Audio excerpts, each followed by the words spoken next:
Pouring a 20 by 20 concrete slab in Tucson typically costs between $2,400 and $4,800, depending on several factors. The size equates to 400 square feet, and with average rates ranging from $5 to $15 per square foot, project costs fluctuate based on material quality, labor, site conditions, and slab thickness. Basic concrete work using standard finishes will sit at the lower end, while upgrades like decorative finishes or reinforced concrete will push prices higher. Site preparation plays a role too.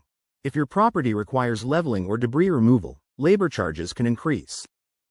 Access difficulty may also impact pricing if contractors need extra equipment to reach the pour site. Additional elements, such as moisture barriers or wire mesh reinforcement, can enhance durability but raise costs. Local Tucson contractors may also adjust pricing based on demand and weather-related scheduling needs. Homeowners should request detailed estimates from multiple contractors to compare costs accurately. It's important to factor in both material and labor to avoid budget surprises.